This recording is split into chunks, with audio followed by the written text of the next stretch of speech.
Eastern Kentucky is a place where flooding is a part of life, but no one has ever seen anything like the historic flooding that hit us on the night of July 26th. Hours of rainfall hammered these mountains, sending walls of debris, clogged water crashing through homes and businesses, sweeping them clear off their foundations, crashing them into bridges, and for some, their home's just gone. We don't even know where it is. Maybe not one scrap that we can locate. Seeing the devastation firsthand is heartbreaking. It's traumatic just to witness, much less for these families and these children to live through.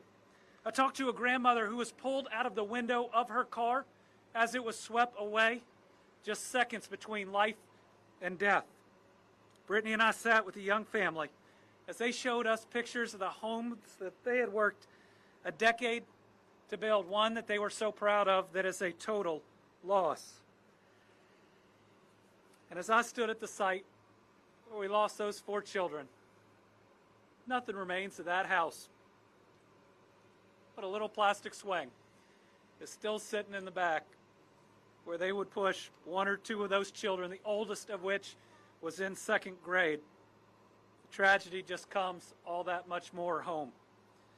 And it comes just a little over a half a year before the deadliest tornado outbreak in our history took the lives of 81 of our fellow Kentuckians.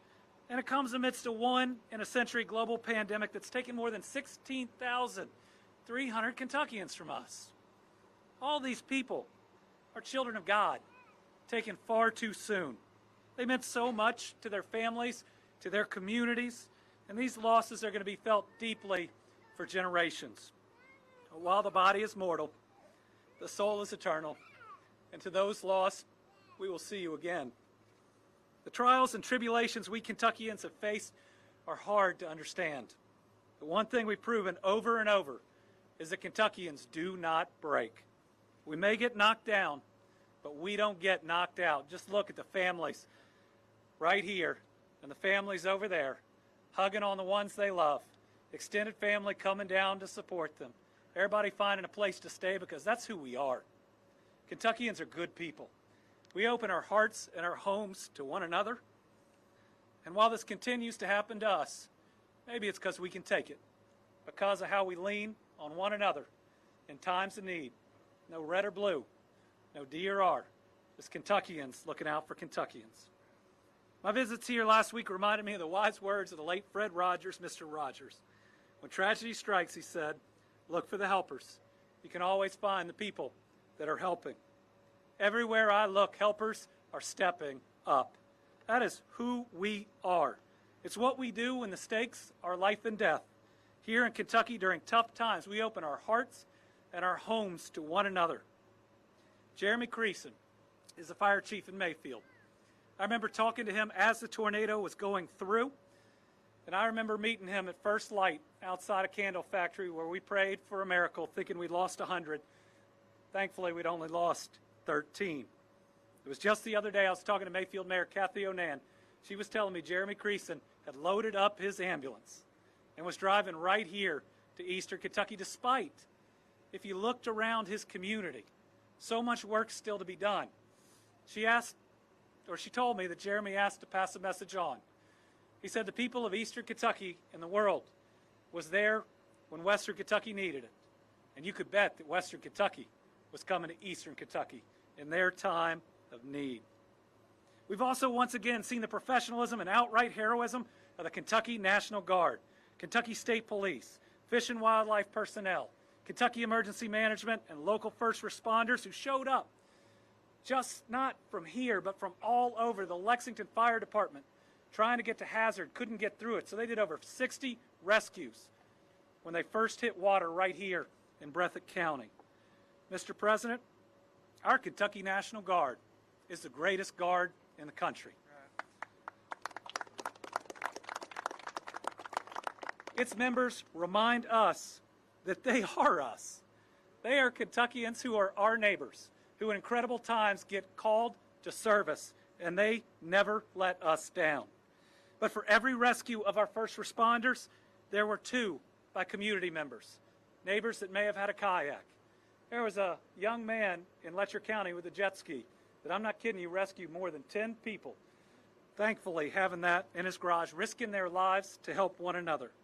Stories of neighbors rushing from their own flooded homes to their neighbors. And let me tell you, I remember watching a cleanup, talking to somebody, pulling stuff out, saying, "Is this your house?" She said, "No, mine's 2 down, but we're going to finish this one before we get to mine."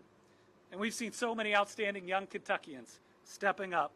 It looks like one may have even given his life in the service of others. We have seen a remarkable response because we Kentuckians are remarkable people. And just as we promised our families in Western Kentucky, we are here for you, and we are not going anywhere. We'll be here for you in the days and the weeks and the months ahead. We are here until every life and every structure is rebuilt. You are not alone, and we are not alone. We have seen an outpouring of unconditional love from across the country. Millions of dollars and so many donations have come in. We need to ask, please, turn to monetary donations. We have received so much water, so many clothes, and the rest. We're having to find warehouses counties away just to put them in it. And as a state, we are not alone. I'd like to thank the entire team at FEMA, including Deanne Criswell, FEMA Administrator, and Region 4 Administrator Gracia Sheck, who have been here working with us.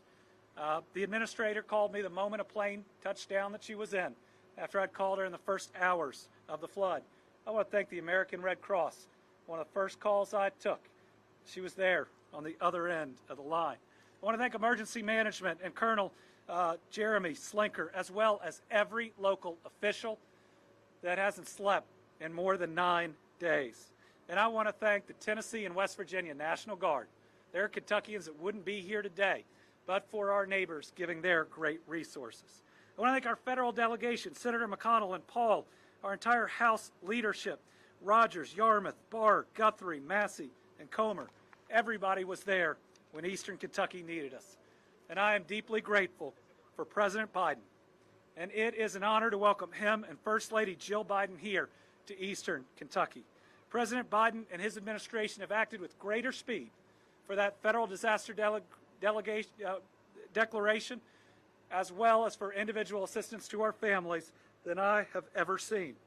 We recently got 100% coverage for a 30-day period that's going to help our local communities and get this area dug out faster. And now 12 impacted counties are eligible for individual assistance through FEMA.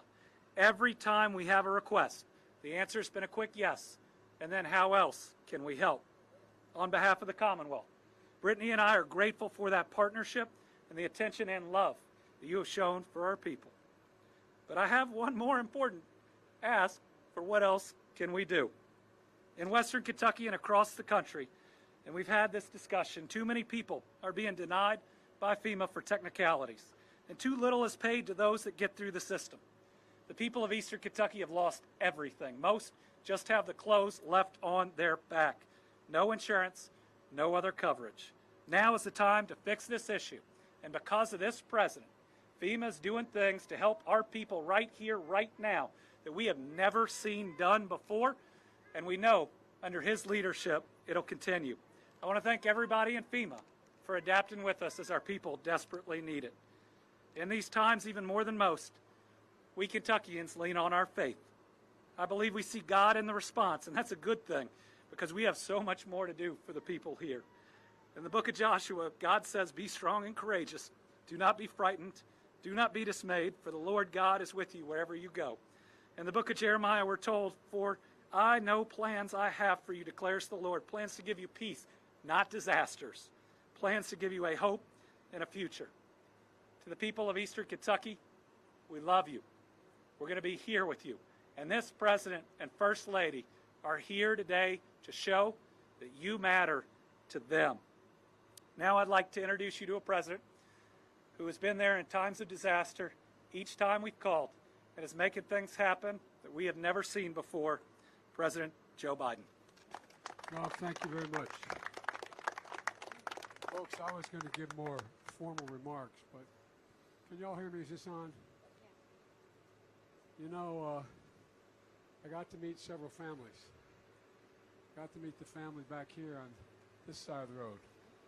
to see what's happened to their properties, their trailer, everything they had, and how they come together. No complaining, just getting up and going to get it done. And I walked across the road, another family.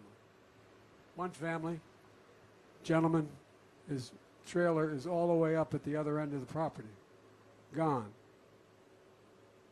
And you know what? When I started talking about what we could do, he said, well, you know, we Kentuckians don't want to ask for too much. Catch this. We don't want to ask for too much. We're used to having neighbors help us out. We don't know that the rest of y'all, everybody else should be doing this. I said, you're kidding me. Seriously, what are you talking about? And to point it out that, here's the deal. It is true that the people here in this community in Western Kentucky and the folks I met in the tornado, they're not just Kentuckians, they're Americans. They're Americans. This happened in America. American problem. And we're all Americans. Everybody has an obligation to help. We have the capacity to do this. It's not like it's beyond our control. The weather may be beyond our control for now, but it's not beyond our control. And I promise you, we're staying, the federal government along with the state and county and the city, we're staying until everybody's back to where they were. Not a joke. And one other thing I raised with the Gov, we've never done this before, but because of a number of things we got done on a bipartisan basis, like a $200 million infrastructure project, like what we're doing today, we passed yesterday, helping take care of everything from health care to God knows what else. What we're going to do is we're going to see, for example, if they got to put a new water line in the community, there's no reason why they can't at the same time be digging a line that puts in a whole new modern line for internet connections. Why? Why can't we do that? So this is going to be different. We're going to come back better than before. And I really mean it. That's the objective I have. Not come back to what we were before, come back to better than we were before. And I mean this, Gov, and you know I mean it. And I'm confident with your leadership we can do it. Along with we call them county executives where I'm from, but from the judge here. I'm finding this is something that we can all do. We can get this done. Because we're the only country in the world that has come out of every major disaster stronger than we went into it. We got clobbered going in, but we came out stronger. That's the objective here. It's not just to get back to where we were, it's to get back to better than where we were. And we have the wherewithal to do it now with the legislation that's been bipartisanly passed. So I don't want any Kentuckian telling me you don't have to do this for me. Oh yeah, we do. You're an American citizen. We never give up. We never stop. We never bow. We never bend. We just go forward. And that's what we're going to do here. And you're going to see. And I promise you, the bad news for you is I'm coming back because I want to see it. Thank you very much. Am